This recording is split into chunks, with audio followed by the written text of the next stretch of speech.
Hello everyone, pedagogy के 11वें chapter की video के साथ आप लोगों के सामने आया हूं, जो कि इम्पोर्टेंट होगी DSSS PRT TGT PGT के लिए। और आज की इस वीडियो में से कई नंबर आपके निकल कर आएंगे, इसलिए मैंने सोचा कि इम्पोर्टेंट नोट्स आपको साथ में देता हुआ चलूँ। तो आज की इस वीडियो में हम क्या करेंगे? आज की इस वीडियो में हम करेंगे शिक्षण सहायक सामग्री के प्रकार, यानी कि जो भी शिक्षण सहायक सामग्री होती है वो कितने प्रकार की होती है। ये होती है मेनली 4 प्रकार की, जिसमें हम श्रव्य सामग्री, दृश्य श्रव्य, क्रिया सहायक, इन सब के बारे में काफ़ी इंपॉर्टेंट तरीके से पढ़ने वाले हैं। और ये आज की इस वीडियो को जो कंप्लीट कर लेगा बहुत अच्छे तरीके से दोस्त, वो क्या कर लेगा, एग्जाम्स में स्कोर करेगा, चाहे DSSS भी हो, चाहे KVS हो, चाहे कोई भी एग्ज़ाम हो। तो चलिए दोस्त, वीडियो को लाइक करें। 11वां चैप्टर है, इससे पहले 10 चैप्टर नहीं देखे हो, देख लीजिएगा। शिक्षक सहायक सामग्री, टीचिंग लर्निंग मटेरियल, इसका मतलब क्या होता है? सबसे पहले मतलब देखते हैं। देखिए, शिक्षा का उद्देश्य है बालकों को अधिगम सिखाना होता है, यानी कि बच्चों को सिखाना होता है, बच्चों को प्रमोट करना होता है कि वो चीज़ें खुद सीखे। अधिगम की प्रक्रिया में शिक्षक विविध एवं विभिन्न शिक्षण के सिद्धांत, विभिन्न शिक्षण की पद्धतियां और अनेक शिक्षण की विधियों द्वारा लर्निंग कराता है। इसका मतलब है कि एजुकेशन के अंदर आपने क्या देखा है कि एक टीचर अपने बच्चों के द्वारा खुद लर्निंग करवाता है। किसके द्वारा? शिक्षण के सिद्धांतों के द्वारा, शिक्षण की पद्धतियों के द्वारा और शिक्षण की विधियों के द्वारा। इन सब में मेन मोटिव क्या? बच्चे से खुद चीजें करवाओ। ठीक है, तो बच्चों को लर्निंग कराने के लिए शिक्षण सहायक सामग्री बहुत ही उपयोगी होती है। तो शिक्षण सहायक सामग्री क्यों उपयोगी होती है? बच्चों की लर्निंग को बेटर करने के लिए। तो हम बिल्कुल ये कह सकते हैं कि शिक्षण सहायक सामग्री शिक्षण का वह टूल है। साधन का मतलब क्या हुआ? टूल। साधन का मतलब यहां पर क्या हुआ? साधन का मतलब हुआ टूल। एक ऐसा टूल है शिक्षण सहायक सामग्री, टीचिंग लर्निंग मटेरियल, जिससे स्टूडेंट्स को किसी भी टॉपिक का अधिगम करना, यानी किसी भी टॉपिक की लर्निंग करना बहुत इजी हो जाता है। इससे आप क्या समझे? इससे आप यहां पर यह समझे कि जो टीचिंग लर्निंग मटेरियल होता है वो क्या कर देता है? लर्निंग को क्या कर देता है? लर्निंग को इजी कर देता है। आप ऐसे नोट्स बनाते हुए भी चलें। तरीका पसंद आए तो कमेंट जरूर करना। तो TLM क्या होगी? जो शिक्षण को आसान बनाए, और शिक्षण को आसान बनाने के साथ साथ बच्चों को भी इससे फायदा हो। यानी कि ऐसी चीजें कितने तरीके की होंगी? अब मेन मुद्दा यहां पर होता है कि ये जितने भी शिक्षण सहायक सामग्री होगी, टीचिंग लर्निंग मटेरियल होगा या टीचिंग एड्स जिसको बोलेंगे, वो कितने तरीके की? मुख्य रूप से 4 प्रकार की होती हैं। पहली होती है दृश्य सामग्री, जिसे आप विजुअल एड बोलते हो। दूसरी होती है श्रव्य सामग्री, जिसे ऑडियो एड बोलते हो। तीसरी है दृश्य श्रव्य, जिसे ऑडियो विजुअल बोलते हो। और चौथी होती है हमारी क्रिया सहायक सामग्री, यानी कि जो आपकी क्रियाशीलता के ऊपर बेस्ड हो, एक्टिविटी बेस्ड मटेरियल होता है ये। तो इन चारों को इंग्लिश में आप लोग लिख लीजिए। दृश्य को क्या बोलेंगे आप? दृश्य को बोलेंगे विजुअल, श्रव्य को ऑडियो, इसको ऑडियो विजुअल, और इसे क्रिया सहायक, यानी कि क्रिया का मैंने आपको क्या बताया यहां पर अभी, इसमें आप क्या करेंगे? क्रिया सहायक सामग्री। अरे अभी भी मैंने आपको बताया था, इंग्लिश में इसको बोलते हैं क्रिया को, अरे इसको छोड़ो, इंग्लिश में मैंने आपको नाम बताया था, देख लेना क्या होता है। सबसे पहले दृश्य सामग्री देखो दोस्तों। दृश्य सामग्री क्या होती है? देखिए, दृश्य का मतलब तो आप समझ ही गए होंगे। दृश्य का मतलब है देखकर। इस सामग्री द्वारा आंखों से देखकर वस्तु के वास्तविक गुणों की पहचान की जाती है। ऐसी ही सामग्री जो बच्चों के सामने लाई जाए, जिसे देखकर बच्चे सीख सकें। दृश्य सामग्री के अंदर कौन कौन सी चीजें आती हैं आप बिल्कुल समझ जाएंगे। दृश्य सामग्री के अंदर बहुत सारी चीजें आती हैं, जैसे कि सबसे पहले ब्लैक बोर्ड। सबसे पहला क्या आता है? Black board. आपसे पूछा जाएगा ब्लैक बोर्ड कैसी है, तो दृश्य सामग्री होगी ब्लैक बोर्ड। बोर्ड पर लिखी गई चीजों को बच्चा ध्यान से ऑब्जर्व कर लेता है। अवलोकन का मतलब होता है ऑब्जर्व करना। इससे विषय वस्तु को स्पष्ट किया जा सकता है। ये विजुअल एड इसलिए लाई जा सकती है ताकि बच्चे को कोई चीज़ आप समझा रहे हो, जैसे आप बच्चे को अलग अलग तरीके के जानवरों के बारे में पाठ पढ़ा रहे हो, तो आपने बोर्ड पर जानवर छाप दिए या आप बोर्ड पर जानवरों के बारे में चीज़ें आपने क्या कर दी, लिख दी, तो बोर्ड पर लिखी गई चीज़ों को बच्चा ध्यान से देख सकता है। इससे कंटेंट स्पष्ट किया जा सकता है। विषय वस्तु का मतलब क्या होता है? विषय वस्तु का मतलब होता है कंटेंट। जो चीज़ आप पढ़ाने आए हो उसको आप अच्छी आसानी से बच्चों को पढ़ा पाएंगे और बच्चे समझ पाएंगे। दूसरे होते हैं चित्र। जो ये चित्र भी होते हैं दोस्त, ये भी किसके अंदर आते हैं? ये भी आते हैं आपके विजुअल के अंदर। इससे बच्चे किसी चित्र के वास्तविक रूप आकार का पता लगता है। मान लो आप हाथी के बारे में कोई पाठ पढ़ा रहे हो, तो अगर आप हाथी का चित्र ले आएंगे तो क्या होगा? हाथी के वास्तविक रूप का पता लगेगा, उसके आकार का पता लगेगा। तो चित्र जो आपके विजुअल एड होते हैं उससे वास्तविक रूप और आकार का पता बच्चों को लगता है। और जब बच्चे देख लेते हैं उस चीज़ को, उसके चित्र को, तो उससे परमानेंट लर्निंग हो जाती है। यानी कि बच्चों का जो सीखना होगा वो स्थायी हो जाएगा। लर्निंग कैसी हो जाएगी? परमानेंट लर्निंग हो जाएगी। छात्रों की कल्पना शक्ति का विकास करने में मदद करता है।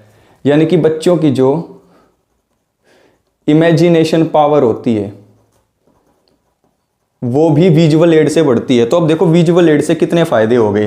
पहला तो विजुअल एड हमने ब्लैक बोर्ड देखी, दूसरी विजुअल एड हमने देखी चित्र, तीसरी देखो चार्ट और ग्राफ। अब चित्र और चार्ट और ग्राफ में क्या फर्क है? देखिए याद रखना, चार्ट और ग्राफ के अंदर हमेशा तुलनात्मक अध्ययन होगा। पहली चीज याद रखना, चित्र और चार्ट में क्या फर्क है? चित्र तो एक नॉर्मल चित्र है, लेकिन चार्ट और ग्राफ में क्या होता है?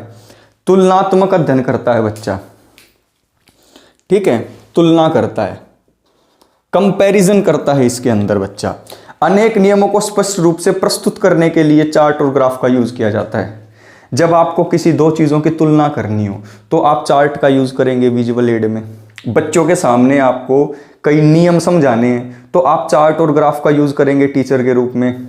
और जब आपको फैक्ट्स, यानी कि जब आपको फैक्ट्स आसानी से समझाने हैं तब भी आप चार्ट का प्रयोग करेंगे। तो याद रखना, चार्ट का प्रयोग विजुअल एड के रूप में कब होगा? जब कंपैरिजन का अध्ययन करना हो, तुलनात्मक अध्ययन करना हो, नियमों को स्पष्ट करना हो और तथ्यों को आसानी और जल्दी से याद करना हो।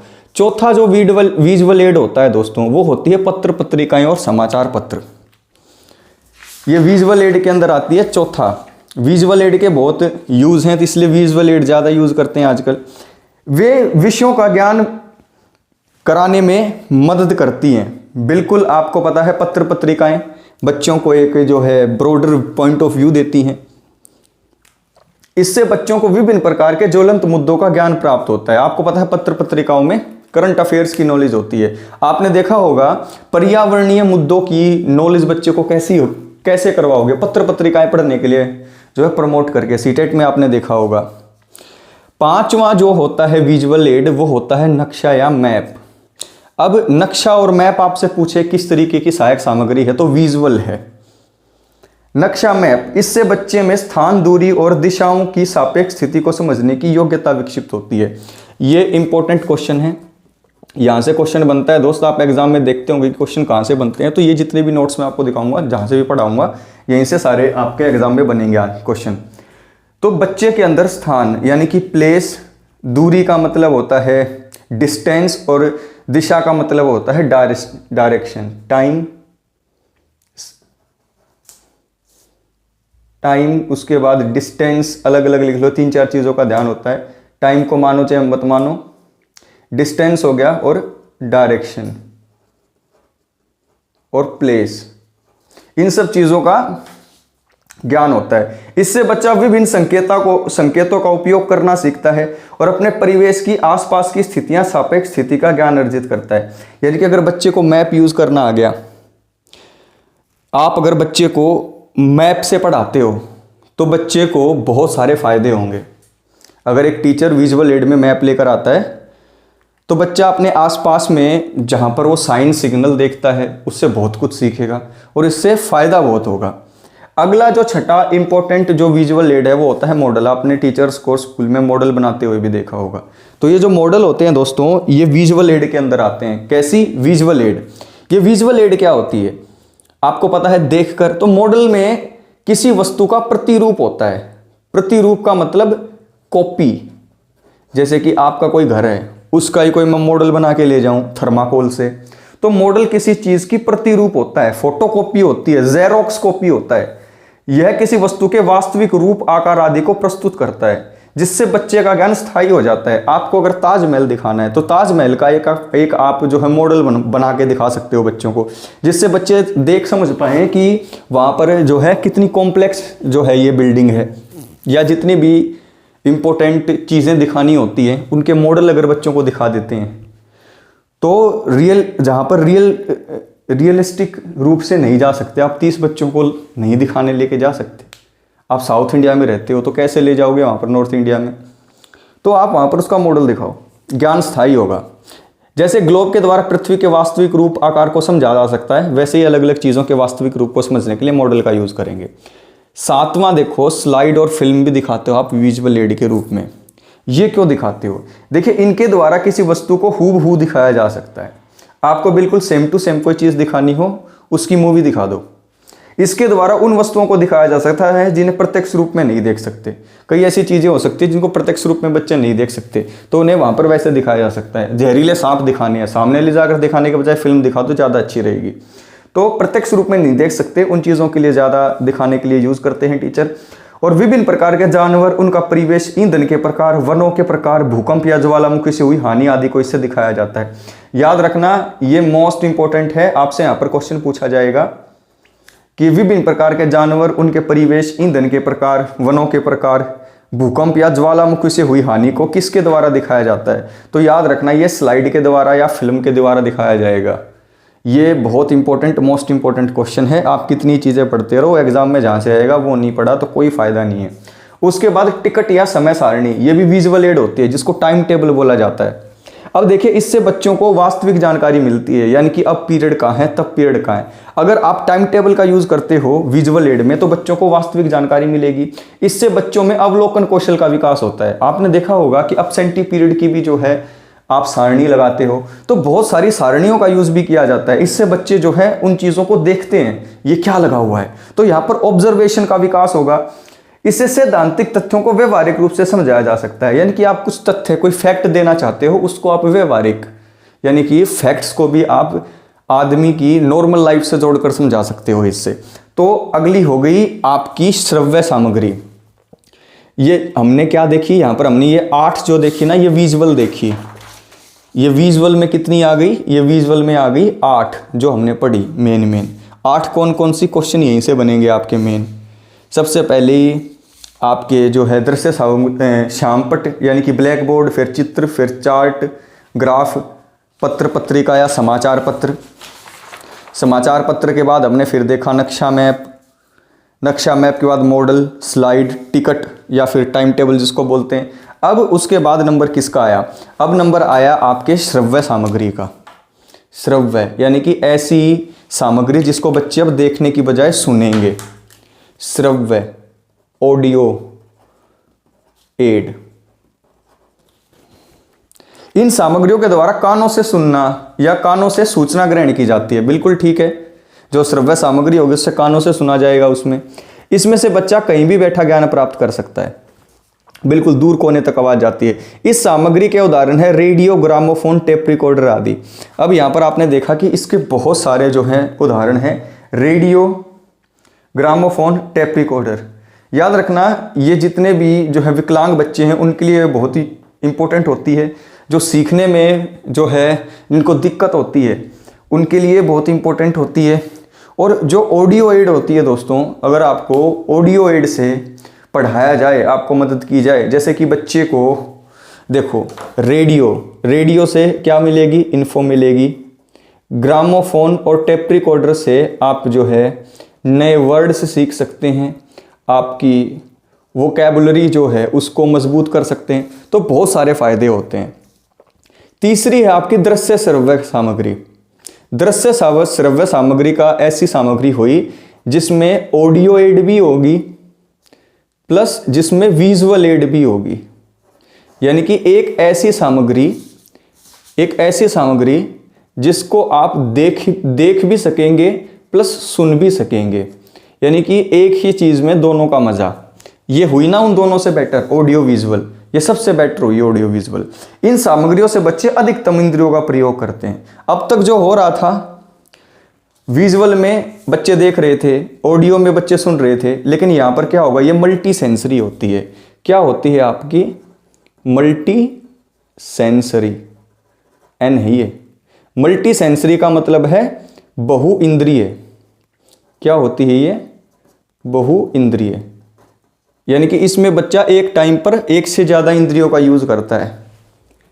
इन सामग्रियों से बच्चे अधिकतम इंद्रियों के उपयोग से सीखते हैं, बेहतर ज्ञान हासिल होता है। ये सामग्रियां बहुआयामी बुद्धि आधारित कक्षा के लिए अत्यंत उपयोगी होती है। यानी कि इंडिविजुअल डिफरेंसेस जिस क्लास में ज़्यादा हों तो वहाँ पर ये काफ़ी कारगर होती है, क्योंकि कुछ बच्चे देखकर सीख लेंगे, कुछ बच्चे सुनकर देख सीख लेंगे, और कई बच्चे देख सुन दोनों से सीख लेंगे। तो ये काफ़ी बेनिफिशियल होती है, और इसमें उन सबसे ज़्यादा जो है इंद्रियों का यूज़ होता है, तो बेटर ये वाली है इनमें से। अब चौथी देखते हैं दोस्त। उससे पहले चलो एक दो उदाहरण और है। इनके उपयोग से किसी विषय वस्तु को रोचक, सरल और बोधगम्य बनाया जा सकता है। बिल्कुल ठीक है यार, किसी चीज़ को देखोगे भी सुनोगे भी तो इजी हो जाएगा। इससे बच्चों का मनोरंजन भी होता है और परमानेंट लर्निंग होती है। उदाहरण देखिए, टेलीविज़न, फिल्म प्रोजेक्टर। आपसे पूछा जाएगा टीवी, फिल्म प्रोजेक्टर किस तरीके के हैं, तो ऑडियो विजुअल है, यानी कि इन्हें सुना भी जा सकता है और उन्हें देखा भी जा सकता है। अब अगला देखो, क्रिया सहायक सामग्री। ये ऐसी जो है लर्निंग मटेरियल होते हैं, टीचिंग मटेरियल होते हैं, जिसमें बच्चे से क्रिया करवाई जाती है, यानी कि बच्चे को एक्टिव रखा जाता है। इसके द्वारा प्राप्त ज्ञान वास्तविक होता है। नई नई चीज़ों की स्टडी के लिए ये यूज़ की जाती हैं। इससे बालक को व्यक्तिगत अनुभव की प्राप्ति होती है। जैसे कि आपको बच्चों को लाल किला दिखाना है, आप लाल किला दिखाने के लिए ले गए। जैसे कि आप किसी ऐतिहासिक स्थान का भ्रमण कराने के लिए लेके गए। इससे क्या होगा, वास्तविक ज्ञान की प्राप्ति होगी। क्लासरूम का ज्ञान और रियल लाइफ का ज्ञान जुड़ेगा। नई नई चीज़ों का अध्ययन बच्चा करेगा इसमें खुद। और आप बच्चे को कोई चीज़ दिखाने के लिए लेकर गए तो वहाँ पर जाकर बच्चा खुद देखेगा ना भाई क्या चीज़ है क्या नहीं, तो व्यक्तिगत अनुभव की प्राप्ति होगी। या फिर किसी संग्रहालय का भ्रमण करने लेकर गए या किसी उद्यान का भ्रमण कराने के लिए लेकर गए, तो आपने देखा कि उपयुक्त सामग्रियों के अलावा बच्चा अपने परिवार और समुदाय से भी सीखता है। ये जो 4 तरीके की सामग्रियाँ हुई, पहली विजुअल, दूसरी ऑडियो, तीसरी ऑडियो विजुअल और चौथी आपकी क्रियात्मक वाली। इसका इंग्लिश में नाम भूल रहा हूं मैं, स्लिप हो गया, वरना मैंने शुरू में ही बता दिया था, बोलते क्या। तो इनके अलावा भी बहुत सारी ऐसी चीज़ें होती हैं जहाँ से बच्चा सीखता है, जैसे अपने परिवार से, अपने समुदाय से भी। ठीक है, क्योंकि समुदाय से बहुत सारी चीज़ें बच्चा ग्रहण करता है और बहुत सारी चीज़ें अपने परिवार से। तो दोस्त, आज की इस वीडियो में हमने ऑडियो विजुअल एड देखा। कौन सा चैप्टर था ये? चैप्टर नंबर 11 था। इससे पहले 10 चैप्टर नहीं देखे हैं, देख लो। DSSS PRT TGT PGT के लिए इंपॉर्टेंट है। पेडागोजी का 12वां चैप्टर काफ़ी जल्दी लेकर आऊँगा। इससे एक टाइम पर बहुत ज़्यादा चीज़ें हो जाती हैं। अगर मुझे ये बोर्ड पर लिखना पड़ता अभी तो मैं सारी चीज़ें लिख नहीं पाता, और अभी मेरे पास इतना वो बैलेंस नहीं है दोस्तों, क्योंकि मैं बच्चों को चार्ज नहीं करता बिल्कुल भी कि स्मार्ट बोर्ड वगैरह हो। बट ऐसे जो पढ़ाना है दोस्तों, इसमें मैं बहुत अच्छा लगता है मुझे। तो दोस्त ठीक है, ऐसे ही पढ़ाऊँगा मैं। जिसको पढ़ना है, जिसको सफलता चाहिए, वो हमारे साथ कनेक्टेड रहेंगी, क्योंकि ऊँची दुकान फीका पकवान, इससे अच्छा है अच्छी चीज़ें दो, अच्छा कंटेंट दो, ताकि स्टूडेंट को लगता भी रहे कि हाँ जहाँ पर आप पढ़ रहे हैं बहुत सही जगह जा रहे हो।